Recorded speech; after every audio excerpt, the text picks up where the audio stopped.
A millionaire married an obese maid to mock her, but on the wedding night, everything flipped upside down. What was supposed to be a cruel joke turned into a moment no one saw coming when she locked the door and forced him to kneel. But the night held an even bigger shock, because a little boy whispered the words that could shatter the millionaire's pride forever. "Mommy says you're my daddy, now." The man who laughed at her must face a truth he can't escape. A secret child, a broken promise, and a woman who refuses to bow to shame. As lies unravel and the world watches, will this sham marriage turn into a story of revenge, redemption, or heartbreak? And when a man who never kneels finally drops to his knees, will it be for pride or for love? Drop a comment below and share which part of the world you're tuning in from today. If you enjoy stories like this, don't forget to subscribe for more. The bitter Chicago wind whipped around the gleaming glass towers as Ethan Vale strode through the revolving doors of his luxury high-rise. Camera flashes exploded like lightning, illuminating his perfectly tailored suit and trademark smirk. At 38, he wore success like a shield, each step radiating the confidence of a man who had turned a simple dating app into a tech empire. "Mr. Vale, any comment on hitting 9 million downloads?" A reporter shouted over the din of clicking shutters. Ethan paused, savoring the attention. His eyes caught movement in the lobby, a plus-size woman in a gray uniform, methodically mopping the marble floors. Rosie Manilow kept her head down, trying to fade into the background as she always did during these impromptu press gatherings. 10 million's the real milestone, Ethan called out, his voice carrying across the lobby.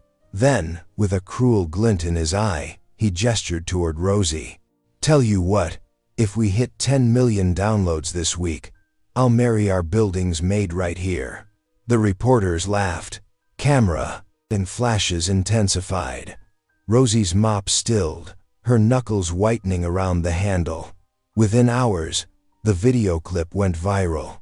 "Marry the Maid" trended on social media, with cruel memes and mock wedding photos flooding the internet. Rosie's phone buzzed constantly with notifications, as strangers tagged her in body-shaming posts and nasty comments. In the staff break room, Rosie closed her eyes and whispered a prayer. "Lord, give me strength to endure this with grace." Her hands trembled slightly as she straightened her uniform. Mr. Patterson, the building manager, cornered her by the supply closet. "This could be great publicity for the building," he said, his tone making it clear this wasn't a suggestion. "Just play along and smile for the cameras, unless you'd prefer to look for work elsewhere." Rosie met his gaze steadily. "I understand, sir." Her dignity remained intact, even as her stomach churned. Later that evening, Ethan breezed through the lobby, barely glancing at the woman he'd turned into an internet punchline. "Just having some fun with the press," he said dismissively to his assistant. "Everyone loves a good story." The night air bit through Rosie's thin jacket as she finally left work, holding tight to 7-year-old Micah's small hand. Her son had waited patiently in the staff room, folding paper cranes and doing homework while she finished her shift. Now they walked in silence through streets grown quiet, past the expensive boutiques and restaurants where she could never afford to shop. Rosie pulled Micah closer as they trudged toward their modest apartment in a far less glamorous part of town. Her feet ached, her heart was heavy, but her spine remained straight. Still, she couldn't help wondering how this nightmare could possibly get worse. The morning sun streamed through the floor-to-ceiling windows of Ethan Vale's corner office as Brandon Kerr burst through the glass doors, his designer shoes squeaking against the polished floor. His face glowed, with the kind of excitement that usually meant dollar signs. "You beautiful genius." Brandon waved a thick contract in the air. "That marriage dare? Pure gold. The press is eating it up." Ethan swiveled in his leather chair, coffee cup poised at his lips. "Already? It was just a joke. A joke that's gone viral. Look at these numbers." Brandon thrust his tablet under Ethan's nose, showing social media statistics climbing by the minute. I've already pitched it to major networks as a charity publicity stunt. Think about it. Tech millionaire marries maid, a modern Cinderella story. Ethan's laughter echoed off the minimalist walls. You can't be serious. Dead serious. Brandon laid the contract on the desk. Just sign here. It's all standard stuff. A 3-month marriage contract, generous compensation for her, and massive publicity for your app launch. Ethan skimmed the document, still chuckling. This'll blow over in a week. Trust me, it won't, but you'll look like a man of your word either way. Brandon handed him a pen, his eyes gleaming. Down in the building's staff area, Rosie was organizing cleaning supplies when Brandon cornered her. His smile didn't reach his eyes as he explained the contract. Absolutely not, Rosie said firmly, continuing to stack bottles of cleaner. Think about the opportunity, Brandon pressed. The money could change your life. My life isn't for sale. Mr. Patterson appeared in the doorway, arms crossed. Rosie, we're restructuring schedules. I'm afraid we'll have to cut your hours significantly. Rosie's hands stilled. She thought of Micah's school fees, her mother's medication. If, and only if, I agree, she said slowly. I have one condition. Brandon raised an eyebrow. Which is, if there's to be a wedding, it will be in a real church, not some publicity circus in the lobby. Brandon rolled his eyes dramatically. Fine, whatever. Just sign the papers. That night, in their small apartment, Rosie knelt beside her bed, her mother Gigi's warm presence beside her. The familiar scent of her mother's coconut oil lotion filled the air as they clasped hands. Lord, Rosie whispered, her voice trembling slightly, grant me the strength to maintain my dignity through this trial. Help me protect Micah and show him that his mother stands tall even when others try to make her small. Amen, Gigi murmured, squeezing her daughter's hands. In the hallway, Micah stood in his dinosaur pajamas, watching through the crack in his bedroom door.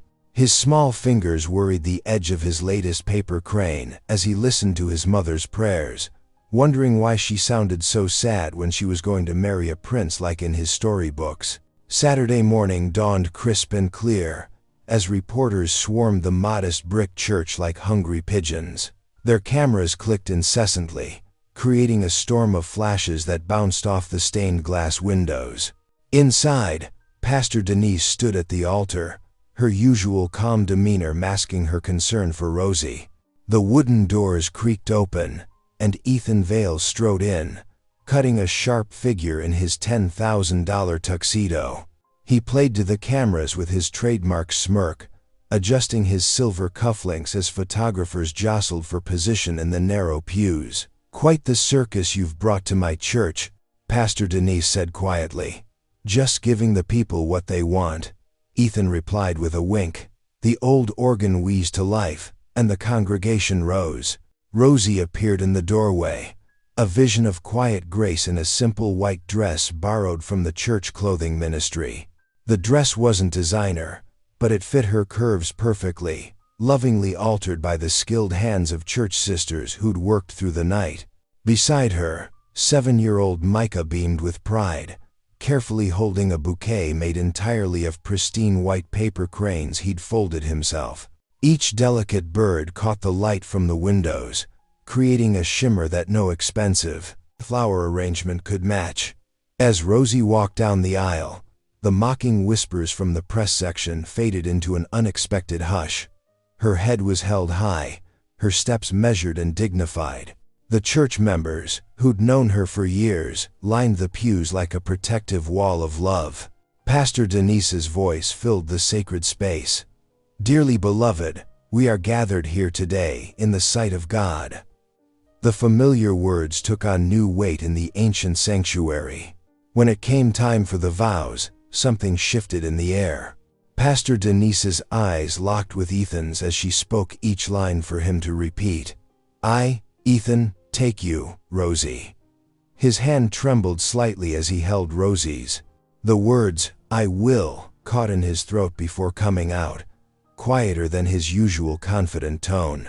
The congregation lifted their voices in "Amazing Grace," the hymn filling every corner of the church. Rosie's eyes glistened with tears, but her face showed no shame, only a serene strength that seemed to glow from within. When Pastor Denise pronounced them husband and wife, cameras raised for the moment everyone had been waiting for. The kiss was awkward, a brief meeting of lips between two strangers, but something about it felt undeniably real. As they turned to face the congregation, Ethan's usual swagger was noticeably absent. He glanced at Rosie, then quickly away, as if unable to meet her steady gaze. His exit from the church was hurried, almost escaping, leaving his new bride and her son to follow. The reporters got their shots, but not the mockery they'd expected. Instead, they captured the image of a tech millionaire who looked thoroughly shaken, and a woman whose dignity had transformed a spectacle into something unexpectedly sacred. The wedding photographers finally dispersed as evening settled over Chicago. Ethan's sleek black car pulled up to Rosie's modest apartment building in a working-class neighborhood. The contrast between his polished appearance and the weathered brick structure couldn't have been starker. "Perfect for the authenticity angle," Ethan declared, adjusting his designer tie as they climbed the worn stairs. "The headlines will eat this up. Millionaire spends first night in maid's humble home." Rosie said nothing, her borrowed wedding dress rustling softly as she led the way to apartment 307.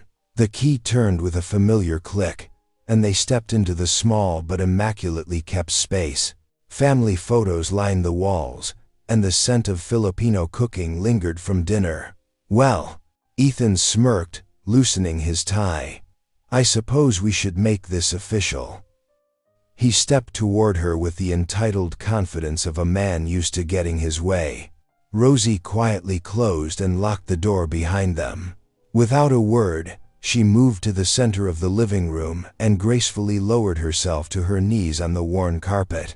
Ethan's smirk faltered as she bowed her head and closed her eyes. "What are you doing?" he asked, his usual sharp tone tinged with uncertainty. Rosie looked up at him, her gaze steady and clear. "If you live under this roof, you'll kneel with me, not mock me.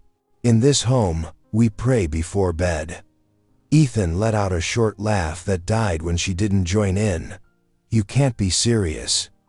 "I am very serious, Mr. Vale. This marriage will only be real if it's treated as sacred." Something in her quiet certainty made his chest tighten. He hadn't knelt to pray since he was a little boy, before his father left, before he learned that power was the only protection in this world. But now this woman, this maid he'd mocked, was calmly demanding his participation in an act of humility. After a long moment, Ethan's expensive trousers creased as he awkwardly lowered himself beside her. His knees pressed into the carpet, hands uncertain where to rest. When she finished praying, Rosie stood and stepped back. "The couch is made up for you." "The couch?" Ethan's eyebrows shot up. "I thought, this isn't a game to me, Mr. Vale. If you want anything more, you'll have to earn it with respect." Anger flashed across his face. He pushed himself up and stormed toward the door, yanking it open to escape into the hallway. But he stopped short at the sight of a small figure in rocket ship pajamas. Micah stood there, clutching one of his carefully folded paper cranes, eyes wide and wondering. The boy's whispered words hit Ethan like a physical blow. "Mommy says you're my daddy." Time seemed to freeze in the dimly lit hallway. Ethan's eyes fixed on Micah's face, particularly the small dimple that appeared as the boy clutched his paper crane nervously. That dimple. It was like looking in a mirror of his own childhood photos. The same exact indent, the same placement. His heart hammered against his ribs as other similarities suddenly became glaringly obvious. The shape of Micah's eyes, the way he held his head slightly tilted when uncertain. Rosie appeared in the doorway, her face pale but her stance firm. "Micah, honey, please go back to bed," she said softly. But Mommy, Micah's eyes darted between them. Now, sweetheart, everything's okay. Her gentle tone carried an unmistakable authority that the boy respected, padding back to his room with one last glance over his shoulder. Ethan turned to Rosie, his voice barely a whisper. How, when? The tech conference in San Francisco, 7 years ago, Rosie replied, wringing her hands but meeting his gaze. I was working as a server at the hotel. You were kind to me that night, the only guest who bothered to learn my name. You left your number on a napkin, but my supervisor threw it away before I saw it. The memory flickered in Ethan's mind. A warm smile, gentle eyes, a connection he'd forgotten in the whirlwind of his rising success. Why didn't you try to find me? With what? Your last name? Handsome man at tech conference wasn't exactly enough to go on. She wrapped her arms around herself. By the time I realized I was pregnant, you were already making headlines with your company's success. I saw how the media treated you. I couldn't bear to have Micah become tabloid fodder. A cold realization washed over Ethan. Brandon, he said, his voice hardening. Brandon knew about this. Rosie nodded. He figured it out 3 months ago when he was reviewing employee files. He's been holding it over my head ever since, threatening to expose Micah to the media if I didn't play along with this arrangement. Ethan's hands clenched into fists. His PR manager had orchestrated this entire scandal, knowing full well that Micah was his son. He'd manipulated them all like chess pieces. I never wanted your money, Rosie continued, her voice steady despite the tears in her eyes. I just wanted to protect our son from becoming a public spectacle, from the shame of being called the millionaire's secret mistake. The word "our" hit Ethan like a physical blow. He had a son, a 7-year-old boy who folded paper cranes and wore rocket ship pajamas, a child he'd been unknowingly cruel to through his actions toward Rosie. Without another word, Ethan turned and walked away, his expensive shoes echoing in the empty hallway. He stepped out into the cold Chicago night, Micah's whispered words playing on repeat in his mind. Mommy says you're my daddy. The casual mockery he'd intended as a publicity stunt had transformed into something far more profound, a reckoning with his own flesh and blood. His perfectly controlled world had just shattered into 1,000 pieces, like one of Micah's paper cranes caught in a storm. The morning sun cast long shadows across the worn welcome mat as Ethan stood outside Rosie's apartment door, shifting his weight from foot to foot. In his hands, he clutched 2 brown paper bags from the local diner, the scent of warm pancakes and crispy bacon wafting through. His knuckles hovered over the door for several seconds before he finally worked up the courage to knock. The door opened to reveal Gigi Manalo's stern face. Her eyes narrowed as she took in his expensive suit and the takeout bags. So, the millionaire finally remembers where we live, she said, her accent thick with disapproval. Good morning, Mrs. Manalo, Ethan said, trying to keep his voice steady. I brought breakfast. From behind Gigi's shoulder, Micah peered out cautiously, still in his rocket ship pajamas. The boy's eyes, so much like his own, regarded him with a mixture of curiosity and wariness. Breakfast won't fix 7 years, Gigi declared, but she stepped aside to let him in. The apartment looked different in daylight, smaller, yet somehow more alive. Crayon drawings decorated the refrigerator, and textbooks were scattered across the coffee table. Rosie emerged from the kitchen, wearing a simple blouse and jeans, her hair tied back. You didn't have to bring anything, she said softly. I wanted to, Ethan replied, setting the bags on the small dining table. I got pancakes, eggs, bacon. I wasn't sure what everyone likes. Gigi crossed her arms, fixing him with a penetrating stare. Why are you really here, Mr. Vale? For more headlines? More publicity stunts? The question hung heavy in the air. Ethan looked at Micah, who had settled into a chair but hadn't touched the food. I'm here because He swallowed hard. Because I don't know how to be a father, but I want to learn. I know I don't deserve the chance, but I'd like to try. And what happens when you get bored of playing family? Gigi pressed. When the cameras stop caring. Mama, Rosie intervened gently. Let's eat before the food gets cold. The breakfast was quiet, punctuated only by the clink of plastic utensils. Ethan watched as Micah methodically cut his pancakes into perfect squares, just as he himself had done as a child. When Micah finished eating, he pulled out a sheet of colored paper and began folding it with practiced movements. Would you like to stay for dinner? Rosie asked suddenly. I'm making chicken adobo. I'd like that, Ethan replied, surprising himself with how much he meant it. Throughout the day, he found himself helping with small tasks, awkwardly at first, then with growing confidence. He helped Micah with his math homework, stumbling through explanations but delighting in the boy's quick understanding. He fixed a loose cabinet door that had been squeaking, using his tie clip as a makeshift screwdriver. As evening settled in, Ethan found himself at the kitchen sink beside Rosie, washing dishes while she dried them. Their movements fell into an unexpected rhythm. Steam rose from the hot water, fogging the small window above the sink, and for the first time since entering this apartment, the space felt truly warm. Not just in temperature, but in something deeper, something that felt surprisingly like home. Saturday morning arrived with golden sunlight streaming through the apartment windows. Ethan stood in the living room, dressed casually in jeans and a sweater, a stark contrast to his usual business attire. Micah bounced on his toes, barely containing his excitement, while Rosie hovered nearby, her hands twisting the strap of her purse. You'll call if anything happens? Rosie asked, her voice tinged with worry. I promise, Ethan said softly. We'll be careful. The Chicago Train Museum stretched before them, its brick facade decorated with vintage railway signs.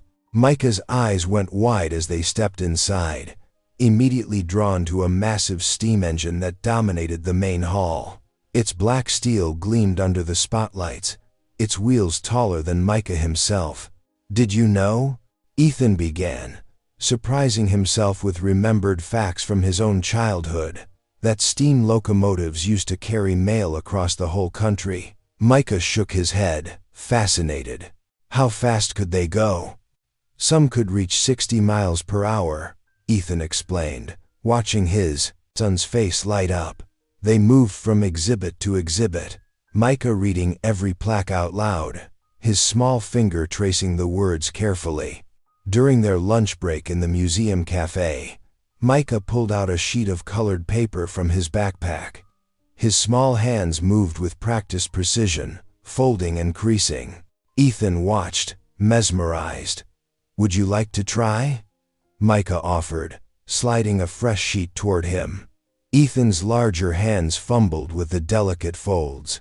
The paper crinkled wrong, tearing slightly at one corner. I've ruined it, he sighed, embarrassment coloring his cheeks. But Micah just smiled, scooting closer. It's okay, see? His tiny fingers worked carefully, showing Ethan how to smooth the tear and adjust the fold. We can still make it fly. Sometimes, the broken ones fly even better. From across the cafe, Rosie watched them, her heart catching at the sight. She hadn't been able to stay away, following at a distance throughout the day. Now, seeing them bent over the paper crane together, something warm and hopeful flickered in her chest. That evening, Ethan carried a sleepy Micah to bed, the boy's head heavy on his shoulder. He tucked the blanket around his son, smoothing it with uncertain hands. The paper crane they'd made together sat on the nightstand, slightly crooked but proudly displayed. Good night, Dad, Micah murmured, already half asleep. Ethan's breath caught at the word. He leaned down and pressed a gentle kiss to Micah's forehead, lingering for a moment. In the doorway, Rosie watched silently, tears glistening in her eyes. The sight of them together, father and son, made her heart ache with a bittersweet mix of joy and fear, hope and uncertainty. Monday morning sunlight streamed through the floor-to-ceiling windows of Vail Technologies' executive floor. Rosie stood in the elevator, smoothing her simple black dress, feeling out of place among the sleek chrome and glass. Ethan waited for her at the entrance to the boardroom, his usual sharp suit softened by a gentle smile. "Thank you for coming," he said, guiding her inside. 12 board members sat around a massive mahogany table, their expressions ranging from curious to skeptical. "Everyone, this is Rosie Manalo," Ethan announced, his voice carrying authority. "She has 7 years of experience managing cleaning operations in our building. Today, she'll share her perspective on our custodial staff benefits package." Rosie took a deep breath, her hands clasped tightly in her lap. "Your current health insurance doesn't cover night shift workers' families," she began, her voice quiet but firm. "Many of them work 2 jobs just to afford basic medical care for their children." The board members leaned forward, surprisingly attentive. Rosie's practical knowledge and genuine concern shone through as she detailed the real-world challenges faced by the cleaning staff. She spoke about childcare needs, transportation issues, and the impact of irregular hours on family life. "These aren't just numbers on a spreadsheet," she explained. "These are parents trying to give their children better lives." The directors exchanged impressed glances, taking notes. One woman nodded approvingly at Rosie's suggestion for an expanded childcare subsidy. Suddenly, the boardroom door burst open. Brandon Kerr stormed in, his face red with anger. "What is this?" he demanded, waving his tablet. "You're actually implementing her suggestions. This was supposed to be a 3-week publicity stunt." Ethan stood slowly, his expression hardening. "Brandon, you're interrupting a board meeting. You're throwing away everything we built for this. This cleaning lady?" Brandon spat the words. "The press will eat you alive when they learn you're going soft." "You're fired, Brandon," Ethan said quietly. "Pack your things." Brandon's face twisted into an ugly smile. "I've got proof," he hissed. "Screenshots, recordings, everything about your arrangement. One call to the tabloids, and everyone will know what kind of woman she really is." The board members shifted uncomfortably. Rosie sat perfectly still, her dignity intact despite Brandon's threats.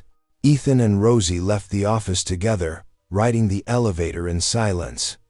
Outside on the busy sidewalk, pedestrians hurried past, paying no attention to the unlikely pair standing close together. Rosie turned to face Ethan, her eyes meeting his directly. "I don't need your empire," she whispered, her voice barely audible above the city noise. "I just need you to protect Micah." The morning sun caught the tears threatening to spill from her eyes, but her voice remained steady, strong in its vulnerability. The modest church buzzed with activity as families streamed into the fellowship hall, carrying covered dishes and warm greetings. Rosie guided a hesitant Ethan through the double doors, her hand gentle but firm on his elbow. Micah bounced ahead, already spotting his Sunday school friends. "I brought store-bought cookies," Ethan mumbled, holding up a pristine bakery box. "I don't really cook." "That's perfectly fine," Rosie assured him, though her own homemade pancit noodles steamed in their container. The familiar sense of home-cooked meals filled the air: fried chicken, casseroles, and an array of desserts. Church members glanced their way, their whispers barely concealed. Everyone knew the story of the Millionaire's mockery-turned-marriage.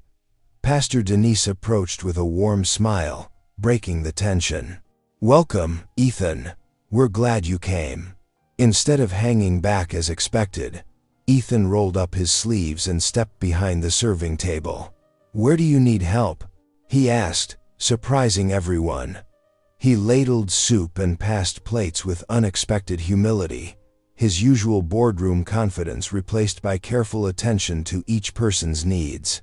In the kitchen afterward, he joined the cleanup crew without being asked. His expensive watch sat safely in his pocket as he plunged, hands into soapy water, washing dishes alongside elderly church ladies who gradually warmed to his presence. Later, while families mingled, Micah ran through the fellowship hall, his shoelace trailing. "Dad!" he called out, the words still new on his tongue. "My shoe's untied." The room hushed slightly. Ethan knelt without hesitation, his designer pants touching the linoleum floor. With careful fingers, he tied Micah's lace, demonstrating the loops just as Rosie had shown him. The simple act of a father kneeling to help his son spoke volumes to the watching congregation. Afterward, Ethan and Rosie walked through the church's small garden, where late summer roses still bloomed. Children played tag on the lawn nearby, their laughter carrying on the breeze. "Thank you for coming today," Rosie said softly. "It meant a lot to Micah. And to me." Ethan turned to face her, his expression unexpectedly vulnerable. "I never knew what I was missing," he admitted. "All this time, I thought I had everything figured out." The setting sun painted the garden in warm gold. Ethan leaned closer, his hand finding hers. Their first kiss was gentle, tentative, nothing like the awkward peck at their public wedding. When they parted, Ethan's voice was rough with emotion. "Someday," he said, "when we're ready, I'd like to renew our vows. Not for the cameras or the press, just for us, in front of God and this congregation. To make it real." Rosie's smile bloomed slowly. Like the roses around them, she slipped her hand into his, hope rising in her heart like a prayer. The evening light caught the tears in her eyes, making them shine. The morning sun painted golden streaks across Chicago's Grant Park as Ethan Vale checked his phone one last time before turning it off completely. For the first time in 7 years, he was taking a real day off. No meetings, no calls, no emergencies. "Are you sure about this?"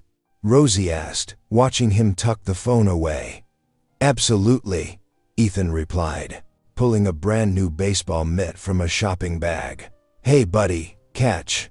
He tossed a soft baseball to Micah, who caught it with both hands, his face lighting up.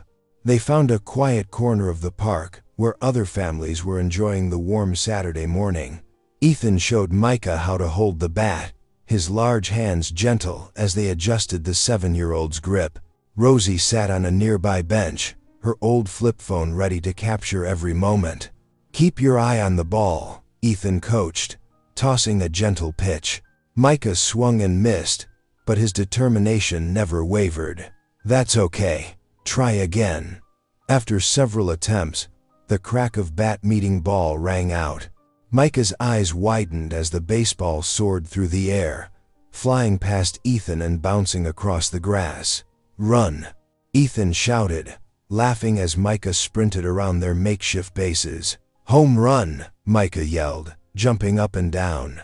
Without hesitation, Ethan scooped him up and placed him on his shoulders, parading around their little baseball diamond.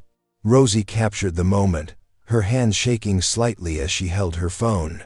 "Micah," Ethan said, his voice suddenly serious as he lowered the boy to face him. "I want to make this official. I want to adopt you, make you legally my son. Would that be okay?" Micah's eyes filled with tears as he threw his arms around Ethan's neck. "Really? Really?" Ethan promised, holding him tight. "I'll make this real." Rosie couldn't hold back her tears, watching father and son embrace. Her prayers, whispered through so many lonely nights, were being answered in ways she never imagined. They celebrated with hot dogs from a nearby stand, sitting on a checkered blanket in the grass. Ethan had mustard on his usually immaculate shirt, but he didn't seem to care. Their laughter echoed across the park as Micah told jokes from his school friends. That evening, they gathered around Rosie's small dining table, the first time they'd sat down to dinner as a real family. Steam rose from bowls of Rosie's homemade chicken soup, and fresh bread filled the apartment with its warm scent. "Join hands," Rosie said softly.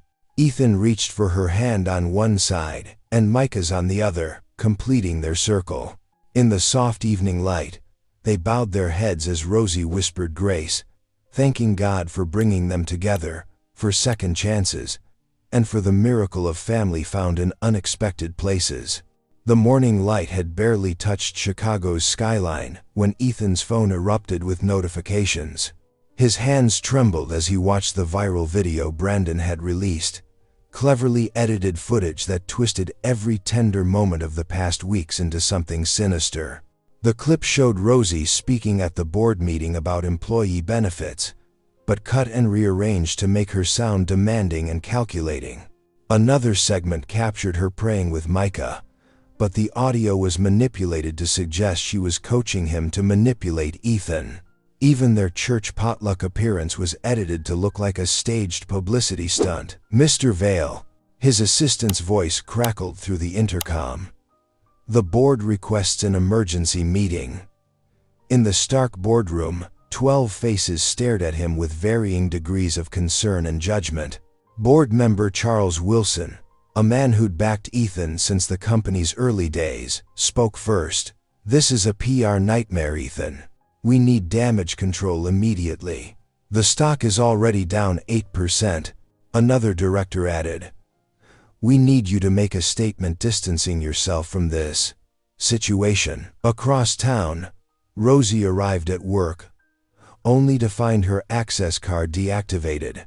The building manager, who'd pressured her into the original contract, now couldn't meet her eyes. "We're putting you on temporary suspension, pending investigation," he mumbled, handing her an official letter. At Sacred Heart Elementary, Micah sat alone at lunch, his paper crane crushed on the table beside him. "Gold Digger's Kid." Someone had written on his desk in permanent marker. His teacher found him crying in the bathroom during recess. Ethan paced his office, watching the view of the city he'd conquered. Everything he'd built over 15 years was threatening to crumble.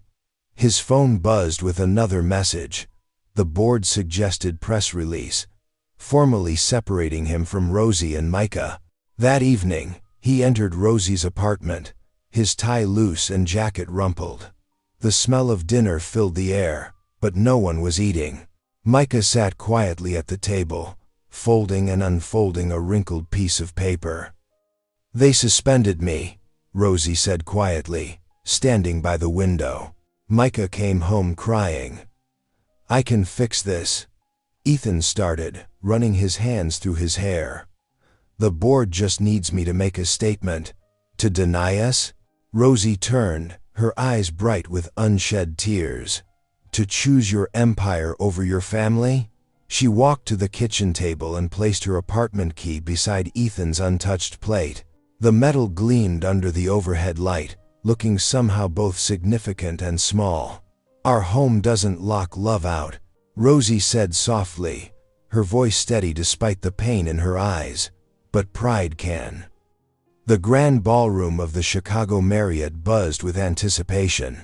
Hundreds of reporters packed the space, their cameras ready, their phones held high to livestream what everyone expected would be tech mogul Ethan Vale's formal separation from his publicity marriage. Ethan stood backstage, his designer suit perfectly pressed, his PR team's carefully crafted statement burning a hole in his pocket.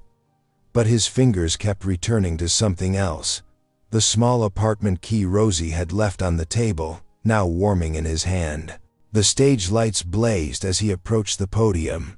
Camera flashes exploded like lightning, and the familiar rush of controlling a room washed over him. He pulled out the prepared statement, smoothing it against the wooden lectern. "Ladies and gentlemen," he began, his voice carrying through the speakers. The room fell silent, waiting for him to destroy the woman they'd helped him mock just weeks ago. Ethan looked down at the script, then at the key in his hand. In that moment, he saw himself clearly, the arrogant man who'd made cruel jokes about a kind woman, who'd almost thrown away his chance at real family for the sake of his ego. The paper trembled in his hands. Then, deliberately, he tore it in half, A collective gasp rippled through the crowd as Ethan Vale, the untouchable tech titan, sank to his knees behind the podium. 7 weeks ago, I stood in my building's lobby and made a mockery of love, his voice cracked. I humiliated an incredible woman for cheap laughs. I didn't know then that she was already the mother of my son, a beautiful 7-year-old boy who folds paper cranes and loves trains. Murmurs swept through the audience. Phones raised higher, live comments flooding in. Rosie Manalo taught me to kneel in prayer before I could stand as a man. She showed me that true strength isn't in controlling rooms, it's in serving others with dignity. Tears rolled down his cheeks now, but he didn't wipe them away. I don't deserve her forgiveness, but she gave it anyway. I don't deserve my son's love, but he offered it freely. Standing slowly, Ethan held up the key for all to see. This is the key to our home, the home I almost lost to pride. As of this moment, I'm resigning as CEO of Vale Technologies. My empire means nothing compared to my family. The room erupted in chaos, but through the noise, Ethan heard a small sob from stage left. He turned to see Rosie standing in the wings, her hands clasped over her mouth, tears streaming down her face. Beside her, Micah clutched a perfect paper crane. Ethan walked away from the podium, away from the cameras and the empire he'd built. With each step, the weight of years of loneliness fell away. He reached them in 3 strides, gathering them both in his arms as reporters shouted questions and cameras flashed. But Ethan didn't hear any of it. All he heard was Micah's whispered "Dad," and felt Rosie's forgiving embrace as the world watched their family become real. The streetlights were just flickering on as Ethan's footsteps echoed through the quiet hallway of Rosie's apartment building. His heart pounded with each step closer to their door. The events of the press conference still buzzed in his mind. But now, all he could think about was coming home, if they'd let him. The aroma hit him first, warm, yeasty, and inviting. Fresh-baked bread, the kind Rosie made from scratch every few days. On the wooden table, just inside the door, sat a golden-brown loaf, steam still rising from its crusty surface. Beside it, written in Rosie's neat handwriting on a folded note, "Keys open when truth knocks." Ethan's fingers traced the words, remembering how she'd placed her key on this same table days ago. He walked to the door and knocked softly, 3 gentle taps that carried all his hope. Rosie opened the door, flour still dusting her hands and a bit on her cheek. Her eyes were soft, waiting. "May I?" Ethan's voice caught. He cleared his throat and tried again. "May I please come home?" She stepped aside, letting him enter the small kitchen that somehow felt bigger than his penthouse ever had. Pastor Denise sat at the table, her worn Bible open before her, while Micah perched on a chair, folding another of his paper cranes. "I thought," Rosie said quietly, "that we might want to do this right. Just us. No cameras. No world watching." Ethan nodded, understanding washing over him. This wasn't for show. This was real. Pastor Denise stood, her kind eyes crinkling. "Flour on your hands is as good as any ring," she said, nodding to where Rosie had been kneading dough. "Come here, both of you." They stood together by the counter, dust of flour rising as Rosie took Ethan's hands in hers. The kitchen light cast a broven, warm glow, and somewhere a clock ticked steadily, marking this moment in time. "I promise," Ethan said, his voice thick with emotion, "to love you and Micah with everything I am. Not for cameras, not for anyone else, just for us." Rosie squeezed his hands. "I promise to build this family with you, one day at a time, with truth and grace." Pastor Denise's blessing was simple and beautiful, her words filling the kitchen with peace. Then she pulled out papers from her bag, adoption forms, already prepared. Ethan's hands trembled as he signed, making official what his heart had already known. Micah was his son. Later, as night settled fully over Chicago, they sat together on the worn couch. Micah had crawled into Ethan's lap, his small body heavy with sleep, one paper crane still clutched in his hand. Rosie's head rested against Ethan's shoulder, her breathing soft and steady. The apartment was quiet except for the gentle hum of the heating vent and Micah's peaceful breathing. No cameras flashed outside the windows, no phones rang. Just a family, finally whole, in the warmth of their modest home that felt like the richest place on earth. The autumn sun warmed the freshly painted walls of the Crane house, its modern architecture softened by climbing ivy and welcoming windows. The building stood proud on Chicago's west side, transformed from an abandoned warehouse into a beacon of hope. The scent of Rosie's freshly baked bread wafted through the air, drawing smiles from the gathered crowd. Ethan adjusted his tie, no longer the arrogant tech millionaire but a changed man. He watched as Rosie arranged loaves of bread on tables in the community center's bright entrance hall. Her flour-dusted apron covered a dress that fit her perfectly, no borrowed clothes anymore. She caught his eye and smiled, the kind of smile that still made his heart skip. Micah, now 8 years old, darted between the tables in his Sunday best, handing out paper cranes he'd folded himself. Each one bore a message of hope written in his careful handwriting. Reporters clustered near the entrance, their cameras clicking. A young journalist stepped forward, microphone extended. "Mr. Vale, with all the possible names for this facility, why did you choose to call it the Crane House?" Ethan looked down at Micah, who had appeared at his side clutching a slightly crumpled paper crane. His son's eyes shone with pride as Ethan rested a hand on his shoulder. "Because torn things can still fly," Ethan answered, his voice carrying across the hushed crowd. "My son taught me that. Sometimes, what looks broken just needs careful hands to help it soar again."